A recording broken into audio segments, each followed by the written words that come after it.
De Guy de Maupassant, el cuento Las joyas.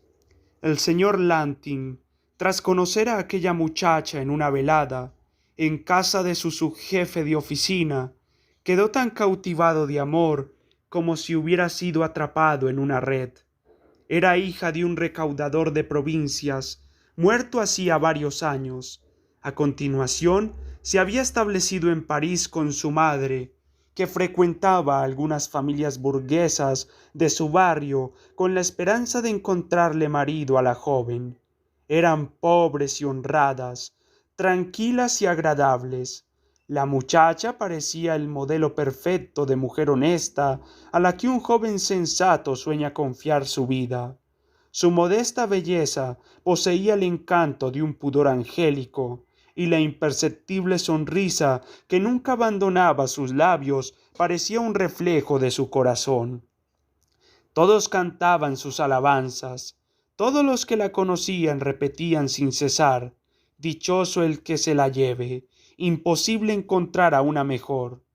El señor Lantin, que entonces era oficial de primera en el Ministerio del Interior, con un sueldo anual de 3.500 francos, pidió su mano y se casaron. Fue increíblemente feliz a su lado. Ella gobernó la casa con tan hábil sentido de la economía que parecía que vivieran con lujo. No había atenciones, delicadezas, carantoñas que no prodigara a su marido, y su seducción personal era tan grande que él, 6 años después de su primer encuentro, la amaba aún más que los primeros días. Únicamente le reprochaba dos costumbres, la del teatro y la de las joyas falsas. Sus amigas, conocía algunas mujeres de modestos funcionarios, le proporcionaban de continuo invitaciones a palcos para las comedias de éxito, incluso para los estrenos, y ella arrastraba, de buen o mal grado, a su marido a esas diversiones que le fatigaban espantosamente después de su jornada laboral. Entonces él le suplicó que fuera a los espectáculos con alguna señora conocida, que la acompañase luego de vuelta a casa. Ella se resistió largo tiempo antes de ceder, considerándolo conveniente. Al final se decidió para complacerle, y él le estuvo infinitamente agradecido. Ahora bien, muy pronto este gusto por el teatro hizo nacer en ella la necesidad de engalanarse. Sus atavíos siguieron siendo muy sencillos, siempre de buen gusto pero modestos, y su dulce, irresistible gracia, humilde y risueña, parecía adquirir un sabor nuevo gracias a la sencillez de sus vestidos, pero adquirió la costumbre de colgar de sus orejas dos gruesas piedras del Rin que semejaban diamantes, y de llevar collares de perlas falsas, pulseras de similor, peinetas adornadas con abalorios varios imitando piedras finas. Su marido, un tanto molesto por ese gusto por el oropel, repetía a menudo: querida, cuando no se cuenta con medios para comprarse joyas auténticas, una no se muestra sino adornada con su belleza y su gracia, que son siempre las joyas más preciosas. Pero ella sonreía con dulzura y respondía: ¿qué quieres que le haga? Me gusta, es mi vicio. Sabes que, aunque tienes razón, no puedo cambiar. Me hubiera gustado tanto tener joyas. Y se pasaba entre los dedos los collares de perlas, hacía espejear las facetas de los cristales tallados diciendo: mira lo bien hechas que están, juraría uno que son auténticas. Él sonreía declarando: tienes gustos de zingara. Algunas veces por la noche, cuando estaban sentados los dos al amor del fuego, ella sacaba a la mesa donde tomaban el té la caja de tafilete en la que guardaba bajo llave las baratijas, en palabras del señor Lantin, y se ponía a examinar esas joyas de imitación con apasionada atención, como si hubiera saboreado algún secreto y profundo placer, y se empeñaba en poner a la fuerza un collar en torno al cuello de su marido, y acto seguido se reía con ganas, exclamando: qué gracioso estás. Luego se echaba en sus brazos y le besaba con pasión. Una noche de invierno volvió de la ópera aterida de frío. Al día siguiente tosía. 8 días después moría de una pleuresía. A punto estuvo Latin de seguirla a la tumba. Fue tal su desesperación que, en un mes, encaneció. Lloraba de la mañana a la noche, con el alma desgarrada por un sufrimiento insoportable, perseguido por el recuerdo, la sonrisa, la voz, por todos los encantos de la difunta. El tiempo no aplacó el dolor. A menudo, durante las horas de oficina, mientras sus colegas comentaban las cosas del día, se veía a menudo hincharse sus mejillas, arrugarse su nariz, humedecerse sus ojos, hacía una mueca espantosa y comenzaba a sollozar.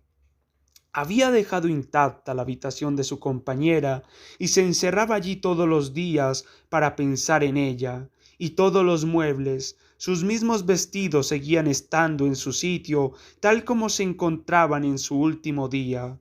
Pero la vida comenzaba a volverse dura para él. Su sueldo, que en manos de su mujer bastaba para todas las necesidades de la casa, era insuficiente ahora para él solo. Se preguntaba con asombro cómo había conseguido ella ingeniárselas para darle de beber siempre unos vinos exquisitos y de comer unos platos deliciosos que ahora no lograba procurarse ya con sus modestos ingresos. Contrajo algunas deudas y se preocupó por el dinero como todas las personas que se ven obligadas a vivir del cuento. Finalmente una mañana, encontrándose con los bolsillos vacíos una semana antes de que terminara el mes, pensó en vender alguna cosa, y enseguida se le ocurrió desembarazarse de las baratijas de su mujer, porque en el fondo de su corazón le había quedado una especie de rencor por aquellas engañifas que antaño le irritaban. El simple hecho de verlas cada día le arruinaba un poco el recuerdo de su amada. Buscó largo rato entre el montón de oropel que ella había dejado, porque hasta los últimos días de su vida había seguido obstinadamente comprando, trayendo algo nuevo casi cada tarde, y se decidió por el gran collar, que parecía ser el preferido de ella, pensando que podía valer 7 u 8 francos, porque, para ser falso, era un trabajo de filigrana. Se lo metió en el bolsillo y se dirigió hacia el ministerio, pasando por los bulevares y buscando una joyería que le inspirase confianza. Encontró por fin una y entró, un tanto avergonzado por mostrar su miseria de este modo, yendo a vender un objeto de tan escaso valor. Caballero, le dijo al vendedor, quisiera saber en cuánto valora usted esto. El hombre lo cogió, lo examinó, le dio la vuelta, lo sopesó, cogió una lente, llamó al encargado, le hizo algunos comentarios en voz baja, dejó el collar sobre el mostrador y lo miró a distancia para juzgar mejor el efecto. El señor Lantin, incómodo por todas aquellas ceremonias, abrió la boca para decir: «Oh, sé muy bien que no vale nada», cuando el joyero dijo: «Este collar, caballero, vale de 12 a 15 mil francos, pero no puedo comprarlo si no me indica su providencia exacta». El viudo puso unos ojos como platos y se quedó con la boca abierta, sin comprender. Finalmente balbució: «Pero, de verdad, ¿está usted seguro?». El otro interpretó mal su asombro y dijo con tono seco: «Puede usted ir a otra parte para ver si le ofrecen más por él. Para mí vale a lo sumo 15 mil francos. Siempre puede volver si no encuentra una oferta mejor». El señor Lantin, completamente anonadado, cogió el collar y se fue, obedeciendo a una confusa necesidad de estar solo y de reflexionar. Pero apenas en la calle le entraron ganas de reír y se dijo: «¡Qué imbécil! ¡Oh, pero qué imbécil he sido! Hubiera tenido que tomarle la palabra. Un joyero que no es capaz siquiera de distinguir lo verdadero de lo falso». Entró en otra joyería, al principio de la Rue de la Place. Apenas hubo visto la pieza, el joyero exclamó. El señor Lantin, muy turbado, preguntó: ¿Cuánto vale? Señor, yo lo vendí por 25.000. Estoy dispuesto a recomprarlo por 18.000, cuando usted me haya indicado, en cumplimiento de las prescripciones legales, cómo llegó a sus manos. Esta vez el señor Lantin tuvo que sentarse, anonadado por el asombro. Pero examínelo muy atentamente, señor. Hasta hoy lo había creído falso. El joyero prosiguió: ¿Le importaría decirme cómo se llama, señor? En absoluto. Me llamo Lantin y soy empleado del Ministerio del Interior. Vivo en el número 16 de la Rue des Martyrs. El vendedor abrió sus registros, buscó y dijo: En efecto, este collar fue mandado a la dirección de la señora Lantin, Rue des Martyrs, número 16, el 20 de julio de 1876.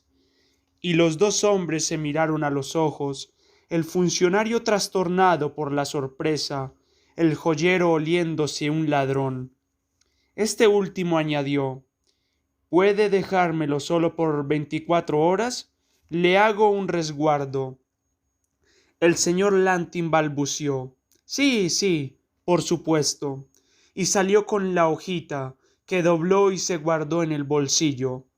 Luego atravesó la calle, subió por ella, advirtió que se había equivocado de camino, volvió a bajar hasta las Tullerías, cruzó el Sena, se dio cuenta de que se había equivocado de nuevo, volvió a los Campos Elíseos sin tener en la cabeza una idea clara. Trataba de razonar, de comprender. Su mujer no había podido comprar un objeto de tanto valor. Sin duda no. Entonces era un regalo, pero ¿un regalo de quién? ¿Y por qué? Se había parado, inmóvil en medio de la avenida. La duda terrible afloró. Ella. Entonces, también todas las demás joyas eran regalos. Le pareció que la tierra temblaba bajo sus pies, que un árbol, delante de él, caía, extendió los brazos y se desplomó, sin sentido. Recuperó el conocimiento en una botica a donde le habían llevado unos paseantes. Pidió que le llevaran a su casa y se encerró. Lloró hasta la noche con desespero, mordiendo un pañuelo para no dar alaridos. Luego se acostó, roto de cansancio y de dolor, y durmió con un sueño pesado. Le despertó un rayo de sol y se levantó lentamente para ir al ministerio. Tras semejante impacto, era difícil ponerse de nuevo a trabajar. Pensó que podría excusarse con su jefe de oficina y le escribió. Luego pensó que debía volver a la joyería y se ruborizó de vergüenza. Se quedó largo rato reflexionando. De todas formas, no podía dejar el collar en la tienda de aquel hombre. Se vistió y salió. Hacía un bonito día. El cielo azul se extendía sobre la ciudad, que parecía sonreír. Algunos paseantes iban delante de él con las manos en los bolsillos. Lantin les dijo, mirándoles pasar: Dichoso del que tiene fortuna. Con dinero se pueden olvidar hasta las penas, ir a donde se quiera, viajar, distraerse. Oh, si fuera rico. Se dio cuenta de que tenía hambre, porque estaba en ayunas desde hacía 2 días, pero tenía los bolsillos vacíos y se acordó del collar. 18.000 francos. 18.000 francos. Aquello sí que era una buena suma. Llegó a la Rue de Pais y comenzó a pasear arriba y abajo por la acera, por delante de la tienda. 18.000 francos. 20 veces estuvo a punto de entrar, refrenado siempre por la vergüenza. Pero tenía hambre, mucha hambre, y ni un céntimo siquiera en el bolsillo. De pronto se decidió, atravesó a la carrera la calle, para no darse tiempo a reflexionar, y se precipitó dentro de la joyería. Apenas le hubo visto, El vendedor acudió solícito, le ofreció una silla con sonriente cortesía. También vinieron los dependientes y miraban de soslayo a Lantin, con un asomo de regocijo en los labios y en los ojos. El joyero declaró: me he informado, señor, y si no ha cambiado usted de idea, estoy dispuesto a pagarle la suma que le propuse. Por supuesto, balbució el empleado. El joyero sacó de un cajón 18 grandes billetes, los contó, se los alargó a Lantin, que firmó un pequeño acuse de recibo y se metió con mano temblorosa el dinero en el bolsillo. Luego, cuando se disponía a salir, se volvió hacia el vendedor, que seguía sonriendo, y bajando los ojos, dijo: Tengo otras joyas que recibí de la misma herencia. ¿Estaría también dispuesto a adquirirlas? El vendedor hizo una inclinación. Por supuesto, señor. Uno de los encargados salió para reírse más a sus anchas. Otro se sonaba ruidosamente. Lantin, impasible, rojo y serio, dijo: ahora mismo se las traigo. Y cogió un coche para ir a recoger las joyas. Cuando, una hora después, volvió a la tienda, no había comido aún. Comenzaron a examinar las joyas una por una, valorándolas. Provenían casi todas de aquella joyería. Ahora Lantin discutía las tasaciones, se encolerizaba, pretendía ver los registros de venta y a medida que la suma aumentaba, hablaba con voz cada vez más alta. Los grandes pendientes de billetes valían 20.000 francos, las pulseras 35.000, los broches, las sortijas y los medallones 16.000, un aderezo de esmeraldas y de zafiros 14.000. El total ascendía a la suma de 196.000 francos. El vendedor dijo, con burlona bonachonería: no está nada mal para una persona que se gastaba en joyas todos sus ahorros. Lantin dijo con seriedad: es una manera como otra cualquiera de invertir el dinero. Y se fue, tras haber acordado con el comprador un peritaje de comprobación para el día siguiente. Apenas estuvo en la calle, miró la Columne Vendôme con ganas de escalarla, como si fuera el palo de la cucaña, y se sentía tan ligero que habría saltado a pie juntillas la estatua del emperador encaramada allá arriba en el cielo. Se fue a comer a Boissy y bebió vino de 20 francos la botella. Luego tomó un coche y se dio una vuelta por el Bois de Boulogne. Miraba los otros coches con un cierto desprecio, deseoso de gritar a los que pasaban: también yo soy rico, tengo 200.000 francos. Le vino a la mente el ministerio, se hizo llevar a él, entró resueltamente en el despacho de su jefe y anunció: señor, vengo a presentar mi baja, he heredado 300.000 francos. Fue a despedirse de sus excolegas, haciéndoles partícipes de sus planes de llevar una nueva vida. Luego se fue a comer al café Anglais. Encontrándose al lado de un señor que le pareció refinado, no pudo reprimirse el confiarle, con una cierta coquetería, que acababa de heredar 400.000 francos. Por primera vez en su vida no se aburrió en el teatro y pasó la noche con algunas chicas de vida alegre. 6 meses más tarde se volvía a casar. Su segunda mujer era la honestidad personificada, pero tenía un carácter difícil. Le hizo sufrir mucho.